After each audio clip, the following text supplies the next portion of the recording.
Now we are with verse number 32 of Surat Al Hajj, which is the 22nd chapter of the Quran. أعوذ بالله من الشيطان الرجيم بسم الله الرحمن الرحيم حنفاء لله غير مشركين به ومن يشرك بالله فكأنما خر من السماء فتخطفه الطير أو تهوي به الريح في مكان سحيق. This verse is very dense with meanings, so perhaps we have one verse today, inshallah. حنفاء لله غير مشركين به. The first word that we come across today is the word حنفاء.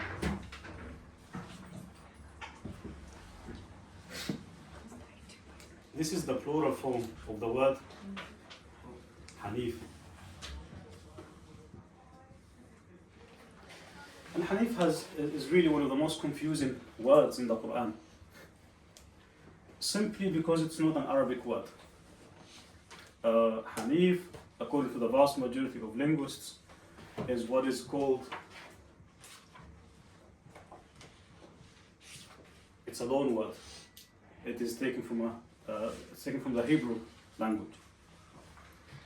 And the thing is, in the Hebrew language, this is not a positive word, in the sense that,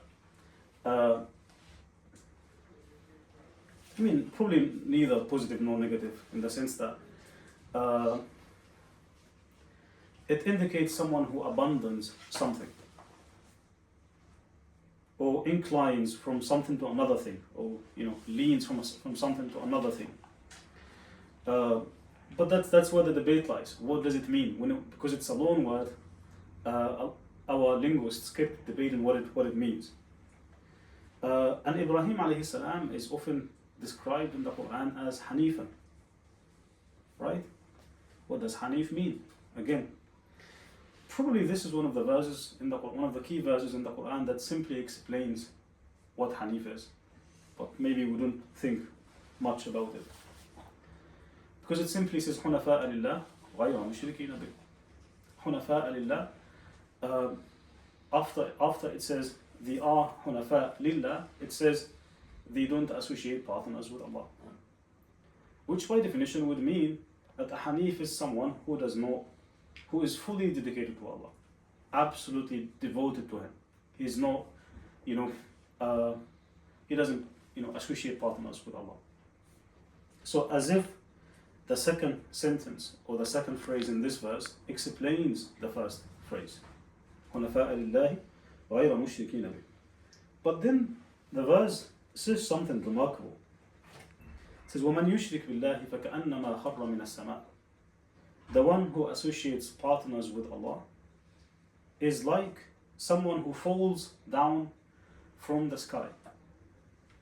فَتَخْطَفُهُ الطَّيْرُ. And he is, after he falls down from the sky, he is snatched by birds. أَوْ تَهْوِي بِهِ الرِّيحُ فِي مَكَانٍ سَحِيقٍ. Or that the wind has scattered that person who fell down from the sky, has scattered his body and took it to a very distant place.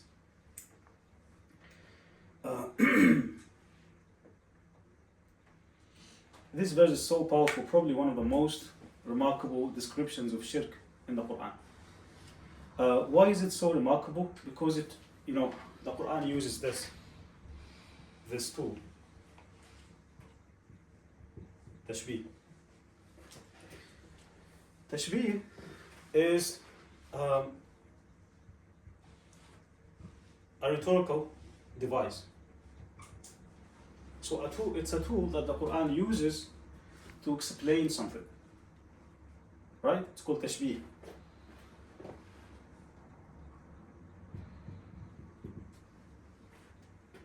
One of the key ways the Quran uses to introduce its own facts and ways of education to the people is using rhetorical devices.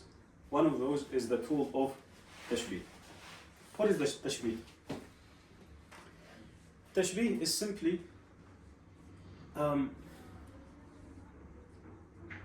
one can define it as literally the art of explaining something by comparing it to something else. Especially when the thing you want to compare is not very familiar. So you compare it with something that is familiar to you, so that you move from the familiar to the unfamiliar. So the Quran uses this tool. Tashbih is literally this art or this tool of explaining something by comparing it to another thing that people are familiar with.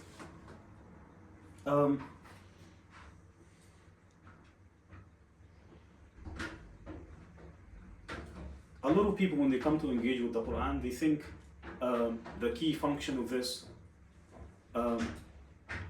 tool is to literally decorate the Quran with images and comparisons, etc. Decoration is definitely part of it, but what is more important, a lot more important, is education. The whole point of this is to educate. Why does the Quran use these tools? Tashbih is simply to educate us in the first place, and of course to preserve the beauty of the Arabic language, the language of the Quran. How does the Quran educate? If you come to read a book of philosophy or something, it's always abstract. The Quran educates in these ways by way of explaining abstract ideas in very simple terms, in very simple concepts, in very simple ways. Think of it this way. If I say, for example,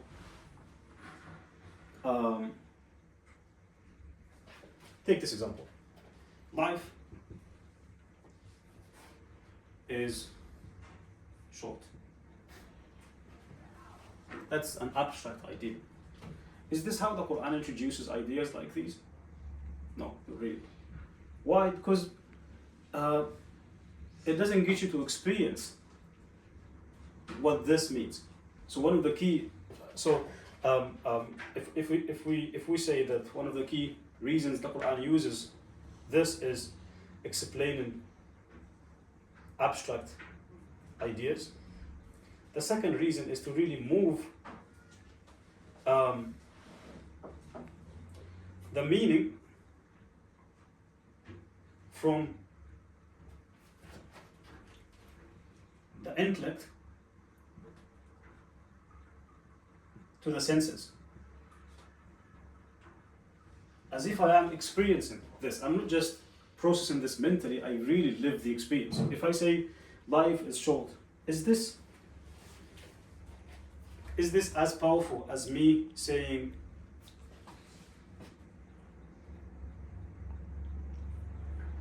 life is like a shade that comes and disappears? Is it as powerful? It is not. Now you really feel what the meaning is of that's what tashbih does.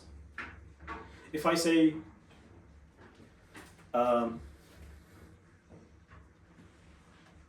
Ayham gave a really powerful khutbah on Friday, right? Compare this to me saying I have seen a lion on Friday on the minbar. What could that mean? What did you get out of this? What does lion in this context mean? So I have seen a poet given a khutbah. If I use lion, what comes to your mind? Someone who's given a really powerful khutbah in a really firm and a very confident way, because we associate the lion with all these meanings. That's what the tashbih does to us. The Quran wants us to experience these feelings when you come to really engage with it. So it's to explain abstract ideas in very simple terms. Second, it's moving us really from just these intellectual meanings into I've experienced in something, I feel it, I know what you're talking about. If I say,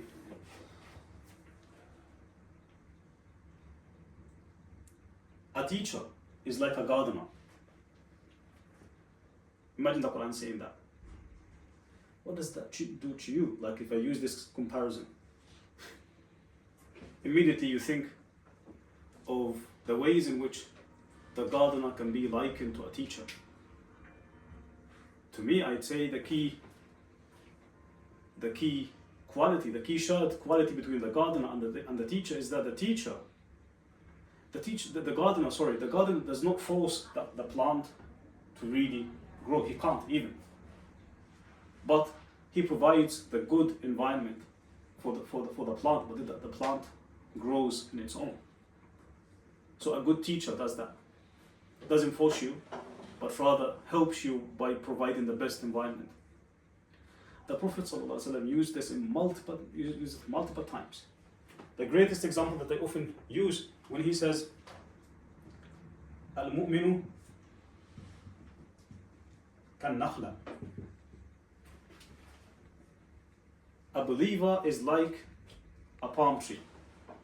In another hadith, actually, he says, Al-mu'minu kan-nahla. A mu'min, a believer, is like a bee. And both are hadiths, basically.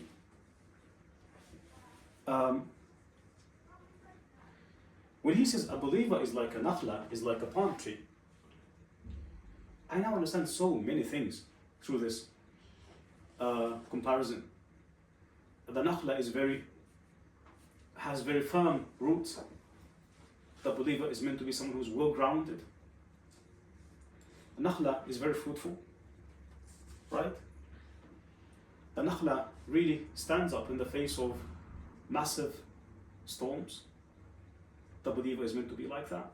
So in one single sentence, you produced so many meanings.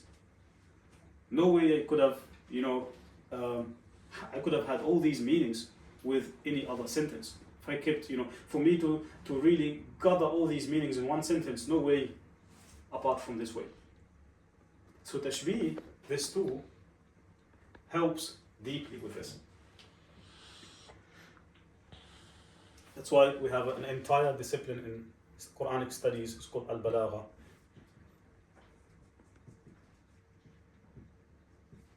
The key business of this study is teaching us how the Quran uses all these tools. For the Quran to use what the Quran does,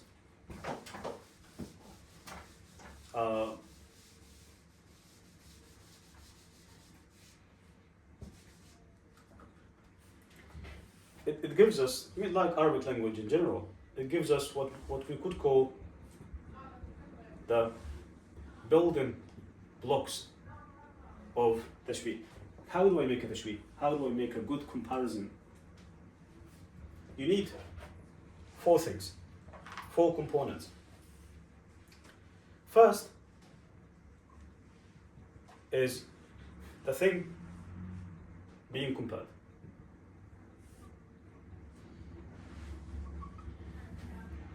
What is it here? Let's take the example of Al-mu'minu kan-nakhla. A believer is like a palm tree. What is it? Al-mu'min.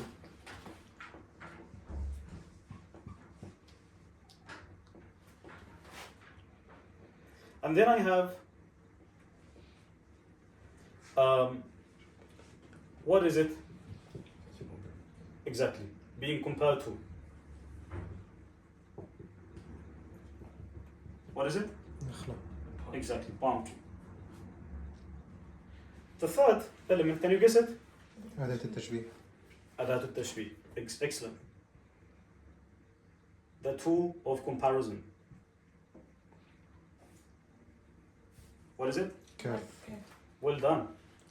It's the kaf. Kan nakhla. It's this kaf. The function of this is to draw our attention to this fact. What is happening here is a point of comparison. What's the fourth element? The call. Huh? Exactly. Brilliant. This is someone who studied Balagha before. Arabi, mashallah.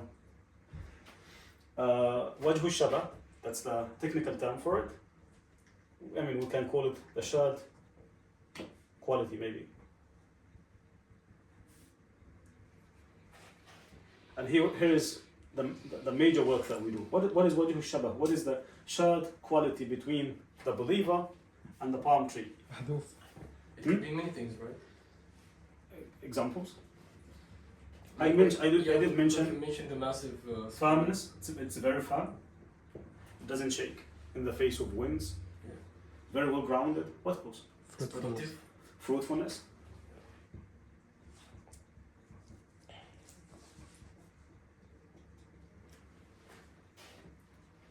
What else? One of the most amazing things about palm trees is when you strike them with something, when you hit the palm trees, they give you dates. What does that indicate for a believer? They respond with what is best.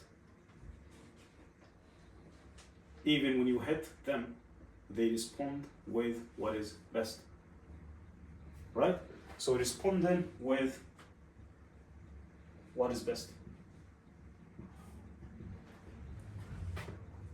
Given shade. I mean, so many things. In one single sentence, you could develop hundreds of meanings, really. If you follow this up to the other conclusions, it's so many. The same thing with the nahla. Mu'min is like a bee. These, I'm quoting hadith, these are hadiths where the Prophet ﷺ explains through these tools.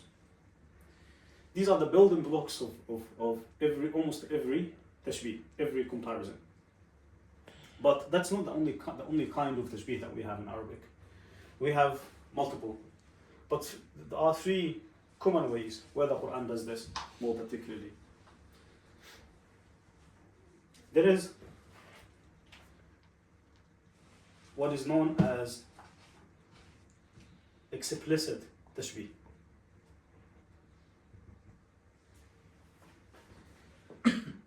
That is very obvious tashbih.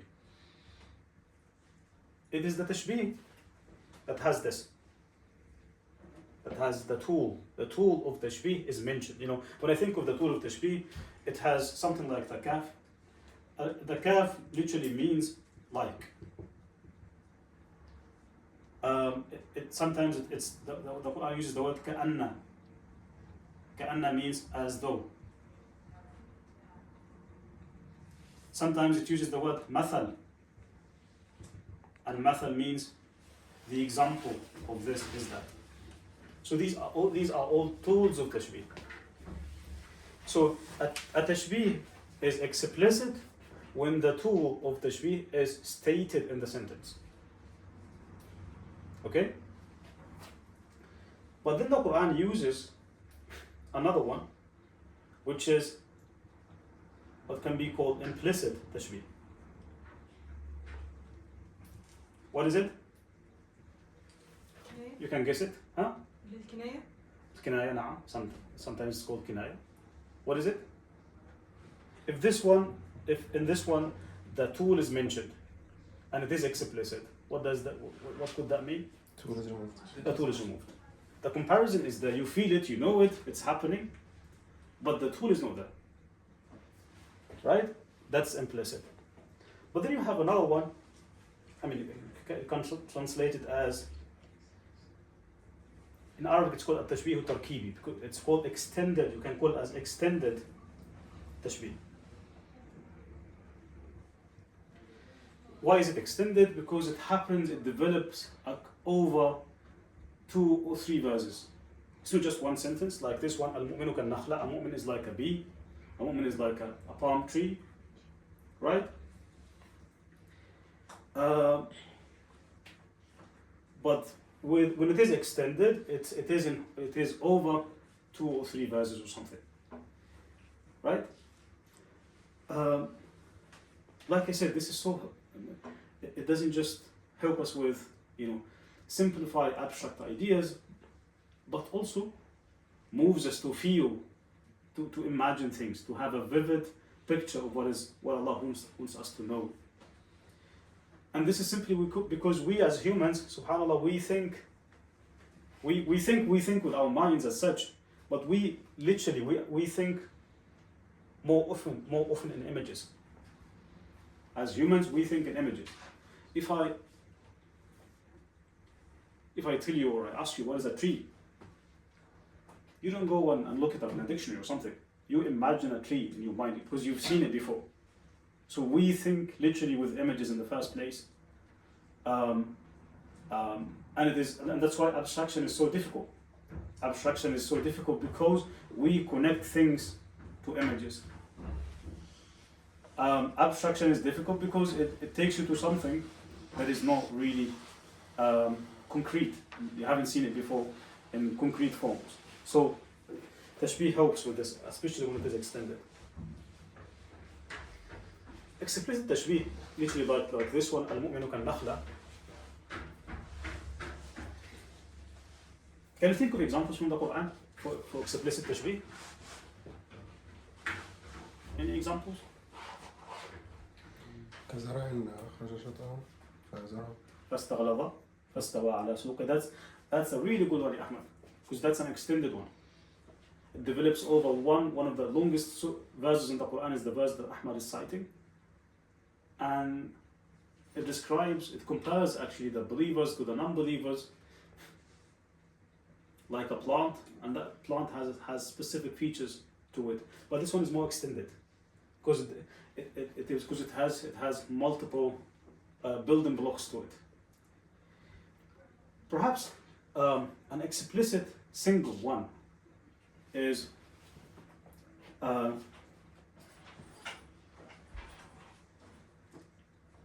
مثل الذين حملوا التوراة ثم لم يحملوها كمثل الحمار يحمل أسفارا. This is a verse in Surat Al Hajj, and it translates as this. مثل الذين حملوا التوراة ثم لم يحملوها كمثل الحمار يحمل أسفارا. The verse is describing someone who carries knowledge, but he does not benefit from this knowledge. As an idea, you understand this, right? If I tell you there are people that carry knowledge, but they don't benefit from this knowledge. They don't reflect upon it, they don't live by it, etc., etc. We all know this, right? We have people who are like this. Is this how the Quran teaches this? Look at how the Quran teaches. It says, مَثَلُ الَّذِينَ حُمِّلُوا التَّوْرَاةَ. The example of the people who carry the Torah on their backs, who carry the Torah, كَمَثَلِ الْحِمَارِ يَحْمِلُ أَسْفَارًا. It's like a donkey carrying books. You say carrying box? Box. Okay, like a, As in books.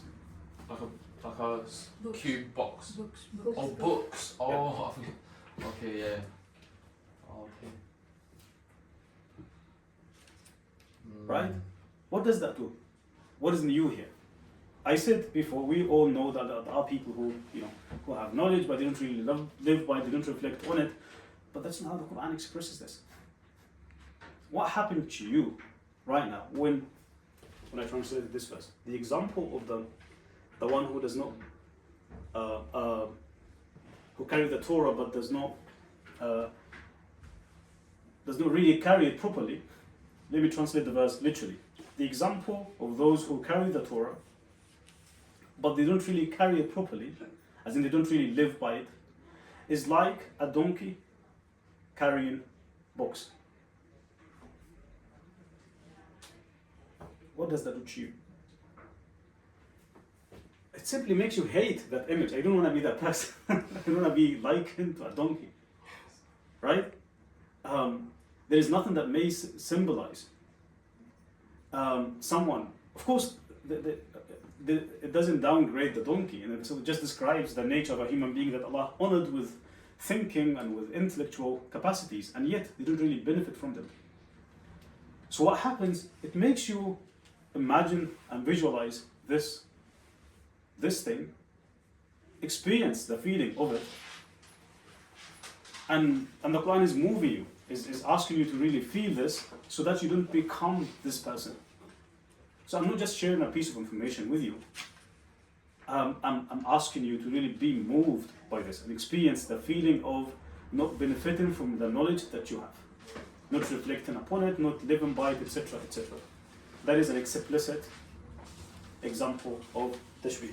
It's very clear, simply because the Quran uses this word, مَثَلُ الَّذِينَ.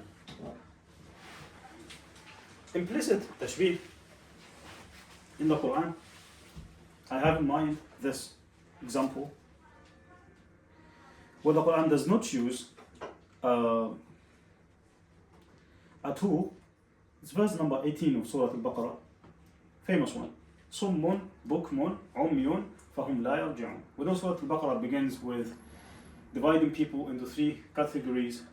One is the believers, second is the unbelievers. It discusses the believers in two verses, the disbelievers in two other verses, and then the hypocrites, that's the third group, in 13 verses. And that shows how dangerous that category are to the community. In 13 verses, the Quran develops the psychology of the hypocrites. Until the end of this passage, the Quran says this: Summun, bukmun, umyun, fahum la yarji'un. Summun, deaf, they are deaf. Bukmun, dumb. Umyun, blind. Fahum la yarji'un. They don't go back to themselves. They don't really think. They don't really reflect. Right? These hypocrites, are they really deaf? They are not. They can perfectly hear. Are they dumb? No. They have the capacity to understand. Are they blind? No, they are not. They can see. But the Quranic meaning is they don't really benefit from. They don't really. If they don't listen to the truth, they actually reject the truth. That's a spiritual deafness. If they don't speak, if they don't see the truth, but rather reject it, that's a spiritual blindness. Right? The Quran, in this case, actually eliminates the tool. It doesn't use any tool. And that's even more powerful. Why? It's as if the Quran is saying they are actually some. I don't even have to compare them because they are. Right? So that's what happens when you take that tool out. It's as if it makes even the comparison more immediate and more experiential. I feel it. They are in reality summun, bukmun, umyun. That's the implicit tashbih. Again, runs across the Quran. I mean, in the very same passage, it's good that I looked at this. We have another comparison. That I mean, actually, in 4 verses, the Quran uses 4 different types of comparisons to describe the reality of the hypocrites. In verse number 17, مثلهم كمثل الذي استوقد نارا. The example of the hypocrites is like someone who has been trying to kindle a fire. فلما أضاءت ما حوله ذهب الله بنورهم. And the moment they get this fire, the moment they get this light, or this fire comes with light as well. The moment they get this light, it goes out, and they were left in darkness. وَتَرَكَهُمْ فِي ظُلُمَاتٍ لَا يُبْصِرُونَ. That again, the Quran is describing the psychology of the hypocrites, in the sense that it makes you believe that they have some light, as in the sense that visibly they come across as people who are guided, who have faith, etc., etc. It's a very shallow one, because it's not coming from the inside. Right? And the Quran uses for this a more explicit tashbih, then it uses another implicit one. But then there's the extended tashbih.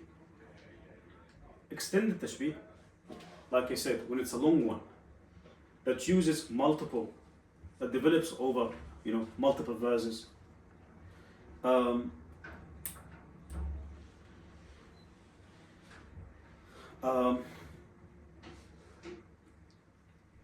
A good example of this, yes, yeah, Abdullah.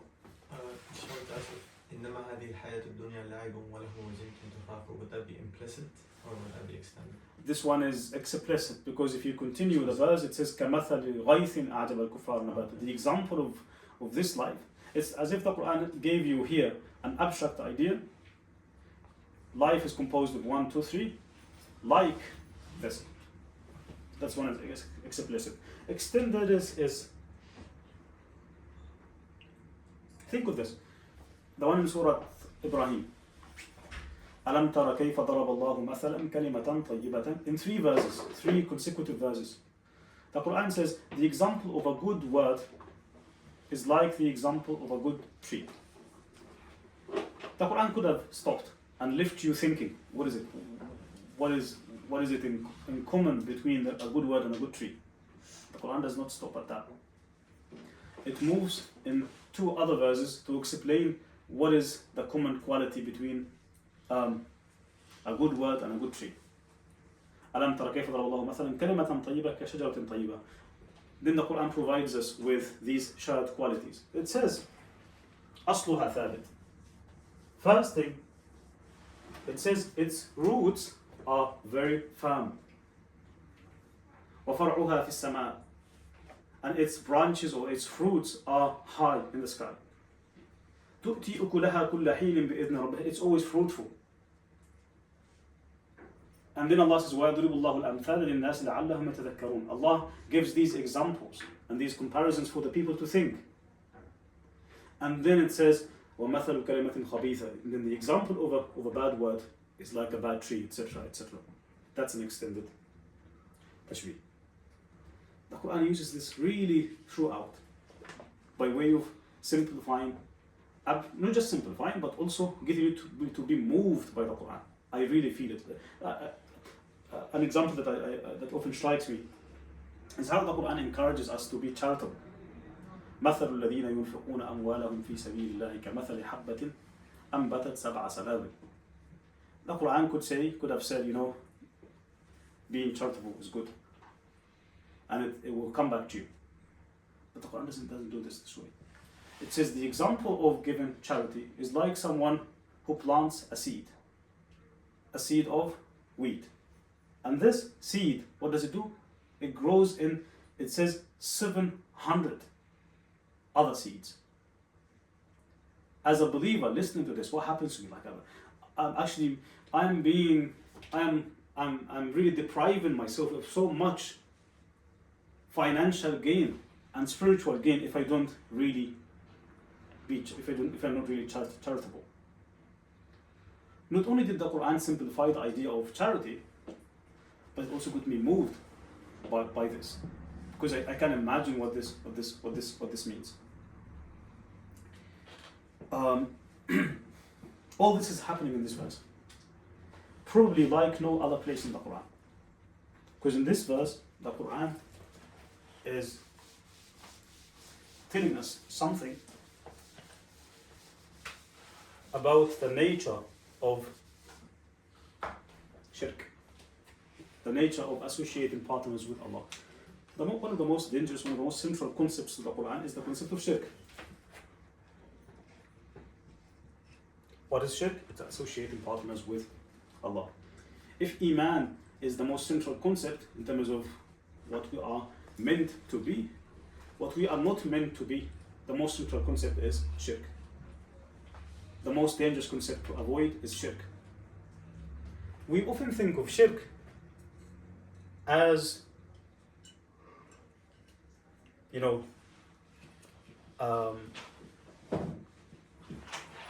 as a question of theology.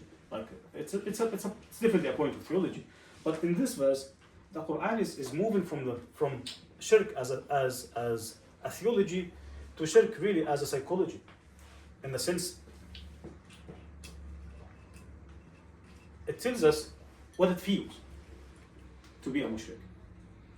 It shows us with a good comparison what shirk does to us, what shirk does to our souls. And that's how it does that. وَمَنْ يُشْرِكْ بِاللَّهِ فَكَأَنَّمَا خَرَّ مِنَ السَّمَاءِ. The example of someone who associates partners with Allah, كأنما خر من السماء, as if he had fallen down from the sky. And the comparison does not end as that, even though this is bad enough. After he fall down from the sky, تخطفه الطير, he's been snatched or captured by the birds. أو تهوي به الريح في مكان سحيق, or that he has been scattered around by the wind to very distant places. Wow, how powerful this is. It's not a peaceful free fall. Like, Huh? It's not a peaceful free fall. Absolutely, absolutely. It's not, that's a collapse. It shows so many things about the nature of faith, the nature of Iman, and the nature of Shirk. The Quran could have said simply, Shirk is dangerous. It is dangerous. But it remains an abstract idea. I really know I want to know what it feels. I want to be moved by this. I want to experience what it feels to be a mushrik. The Quran does this through stages. I mean, you can identify in this passage, in this verse. First, you have the shirk.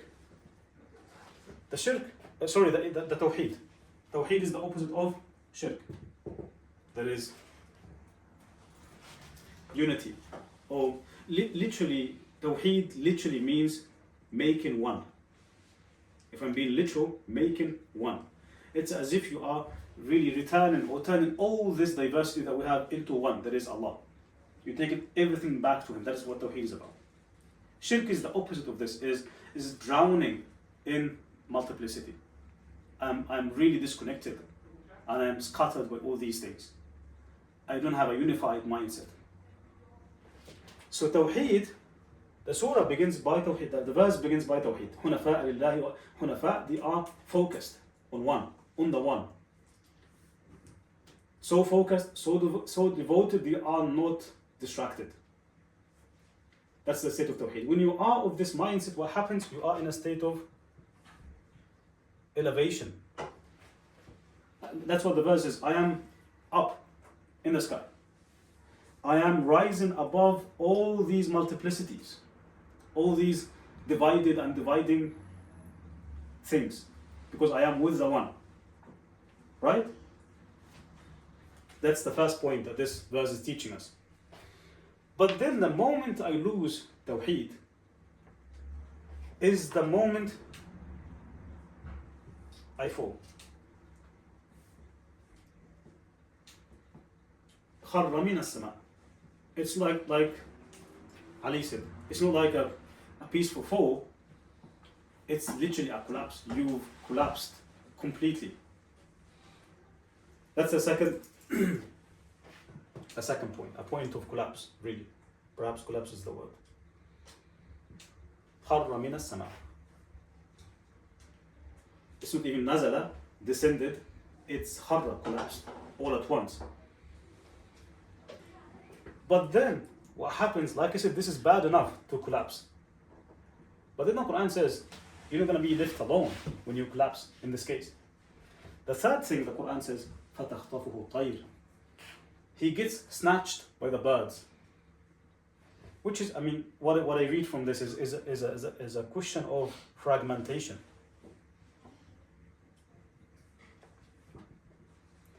I've been fragmented.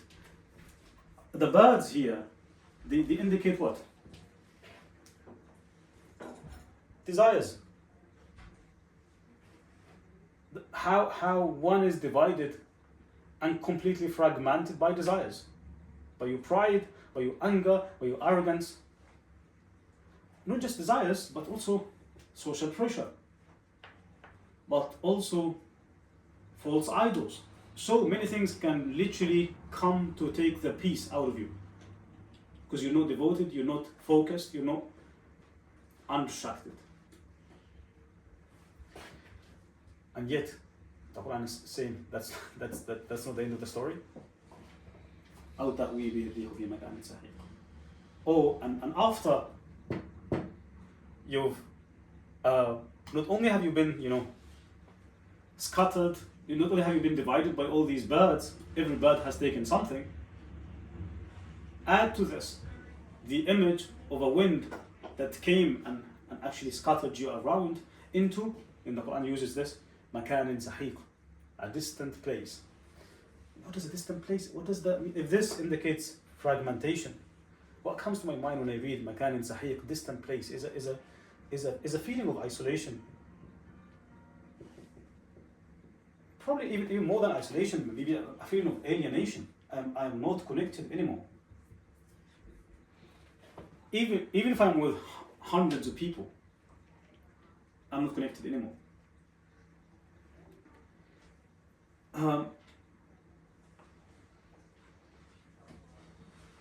I don't think there is anywhere else in the Quran where the Quran introduces shirk in this way, to signify and to literally.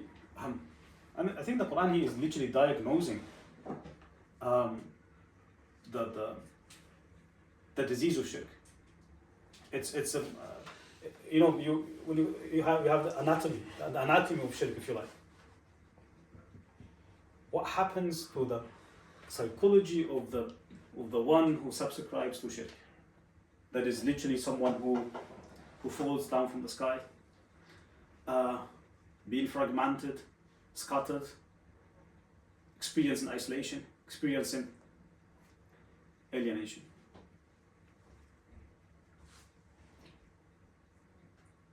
We live this, we know this ourselves. When you are devoted, when you are dedicated to the one, you don't really get distracted by what people say, what people think of me, what people, how people receive me.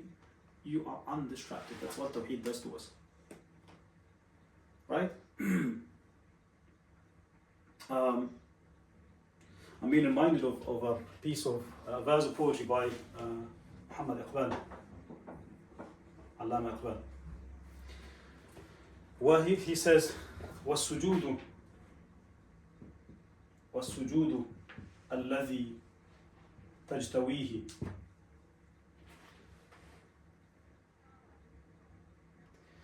مِنْ أُلُوفِ السُّجُودِ فِيهِ النَّجَاةُ. He says this act of sujood, this act of bowing down to Allah, this act of submission, that you might think it is humiliating to you by bowing down on the floor, on the ground. He says it actually saves you from bowing down to thousands of other things. So I am submitting to one. If I am not submitting to this one, I'm going to be submitting to thousands of other things. These are the birds that this verse is talking about. It's not just one bird, it's thousands of birds. And then he says, فَعْمَلْ فَاسْجُدْ لِوَجْهٍ وَاحِدٍ يَكْفِكَ كُلَّ الْأَوْجُهِ. But submit to one single direction. It will save you from many other submissions. The point is, the psychology of the mushrik is so scary. The image the Quran describes is so scary. I've never come across any description in the Quran that surpasses this in terms of analyzing what happens inside the psychology of the mushrik. And the mushrik, we've alienated the concept of shirk. When you think of shirk, it's always someone else. It's always Abu Lahab, it's always Abu Jahl, it's always these names. You're not going to benefit from the Quran if you think of the Quran this way. First, that's not how the Quran works itself. Allah says in the Quran, وَمَا يُؤْمِنُ أَكْثَرُهُم بِاللَّهِ إِلَّا وَهُمْ مُشْرِكُونَ. Says, even believers, they experience moments of shirk. So shirk is never a distant concept from us. We experience shirk almost on a daily basis. We see these birds gathering around us in numerous situations. Don't we experience this? And the Quran literally says the vast majority of people are not people of Tawheed. They would have both. Shirk can coexist with faith, by the way. Shirk can coexist with Iman. That's what the verse is saying. I'm not making things up. وَمَا يُؤْمِنُ أَكْثَرُهُم بِاللَّهِ إِلَّا وَهُمْ مُشْرِكُونَ. The Quran says the vast majority of people are not going to really be are not really believers, are not really monotheists in the full sense of it, but they have partners with Allah. Maybe not explicitly in the way the mushriks of the past would have, but we do have those moments. So, and the more you have these moments of shirk, is the more you feel alienated, the more you feel scattered, the more you feel fragmented, and that's what the verse is saying. That's the psychology of the mushrik, which says something about the psychology of the believer. The believer is always elevated. I'm fragmented. There is no collapse. I'm rising above. Unfragmented, undistracted, connected, always with Allah. Like I said, I come across no other explanation of shirk and tawheed more than this verse. Okay? Yeah. Yeah.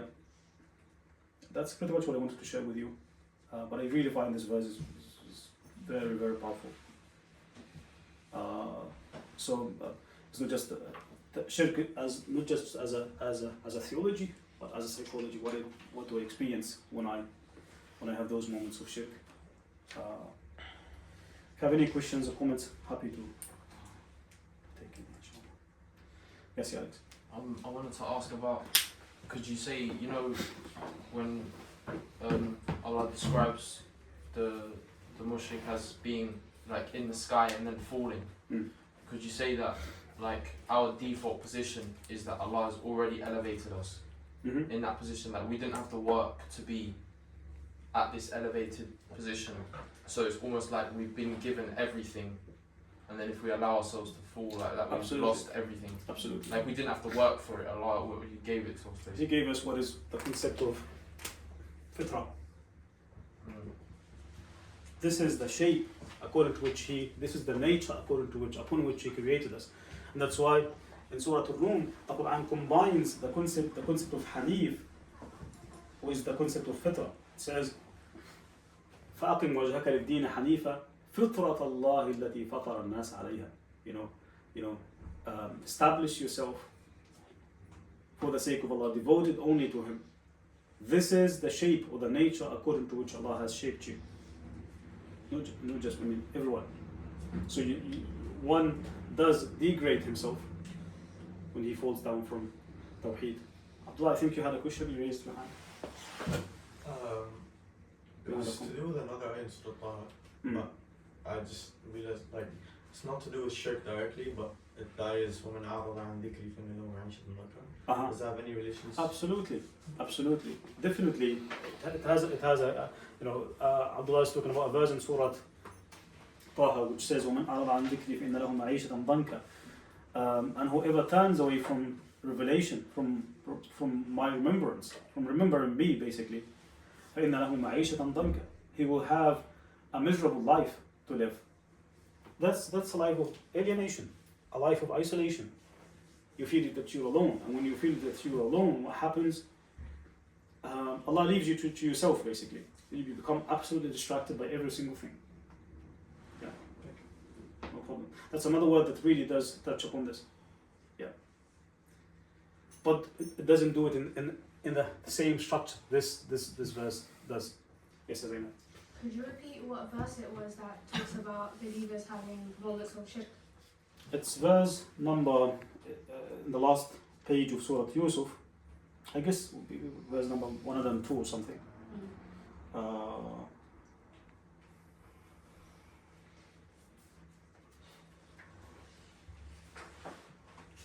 It's 106. Yeah, thank you. Yeah. Chapter number 12. وَمَا يُؤْمِنُ أَكْثَرُهُمْ بِاللَّهِ إِلَّا وَهُمْ مُشْرِكُونَ. The translator says, most of them will only believe in God while also joining others with Him.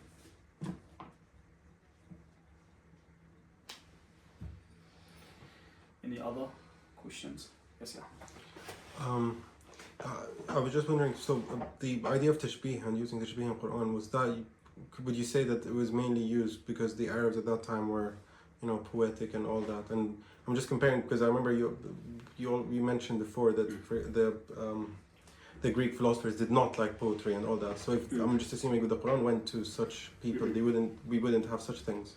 That's a really good question, Ahmed. That's a really good question. But perhaps before I answer this question, I forgot to mention that the Quran in this verse uses, of course, obviously it used this comparison. Let's perhaps try and identify the building blocks we talked about here.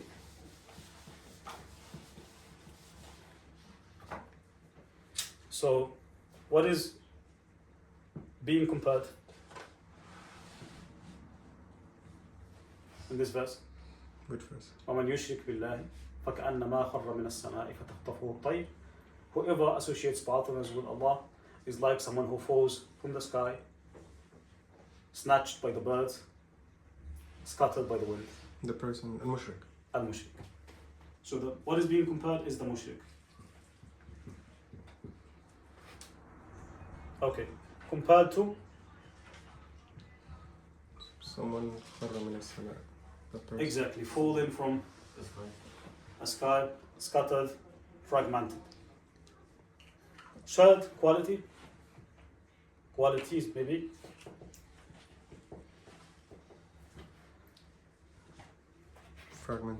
Fragmentation, isolation, alienation, loneliness, absolutely. The fourth element, what was it?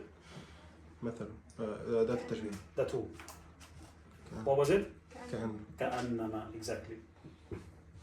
So this is, out of the three types of tashbih we've used, what will be this one? Extended. Extended? And Is it extended? Extended explicit. It's explicit. It can be extended as well, because it's almost used two different comparisons. Either the one was being taken by scattered by the wind or snatched by the birds. Yep. Sometimes the Quran uses aw, though, to mean well. Sometimes the Quran uses the particle or to mean and.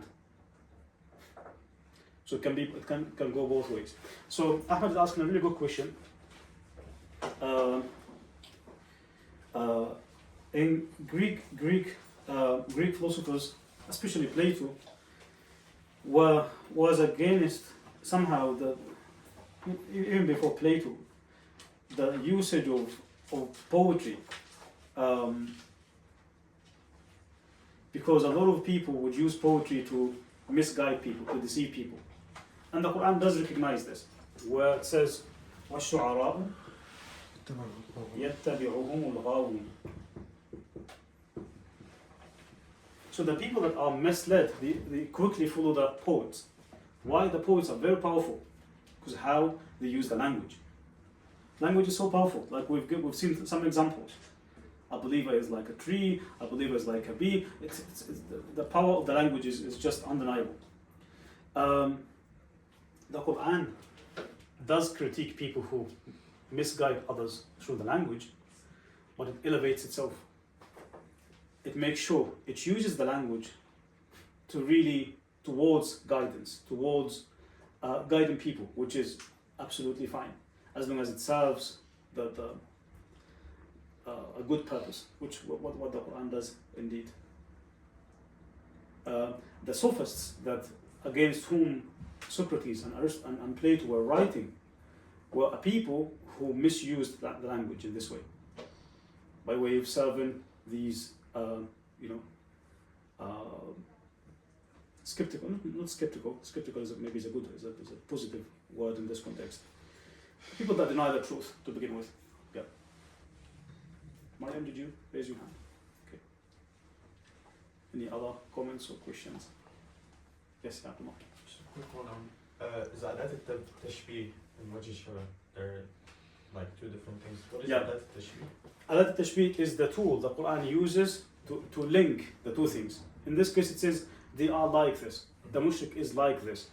وجه الشبه is the shared quality between this thing and that thing. Why do you compare them?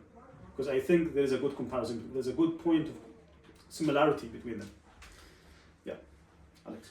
Yeah, I was going to ask, like, before the revelation of the Prophet, peace be upon him, was was the Arabic language already like a very vast and rich language like we know it is now, or like how much of a, you know, I'm just trying to imagine what the Arabic language was like actually before. It's always been rich. It's one of the richest languages on earth, absolutely.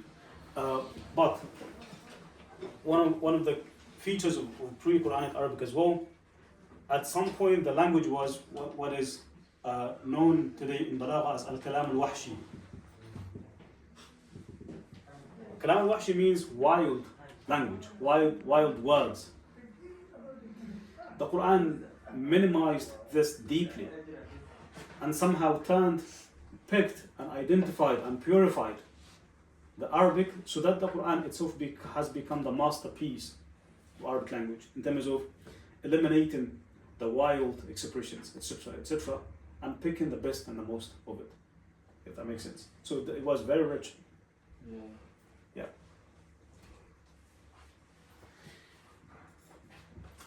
Any other questions? Yes. More of like a grammar question. When it says, so Abdul Halim's translation says the person who does so is like someone who has been held down from the skies and snatched up by the birds or flung to a distant place by the wind. There's like a passivity in the verb, has been held or has been flung. Is that an error of translation, or is that consistent across? I wouldn't say it's a wrong translation, but the verse is more active than passive. The verse, it says the person himself collapsed. It doesn't say he was held down or something. No, it doesn't say that. But perhaps one of the things that Halim does in his translation is he aims to preserve the flow to make sense to an English reader, which is something that I highly appreciate. So the flow of that translation is just unbelievable. But in this particular example, maybe I'd use a more active translation. Yeah, it's a good question though. Okay, thank you so much. Inshallah we'll meet up next week. سبحانك اللهم وبحمدك نشهد أن لا إله إلا أنت نستغفرك ونتوب إليك. صلى الله وسلم على سيدنا محمد.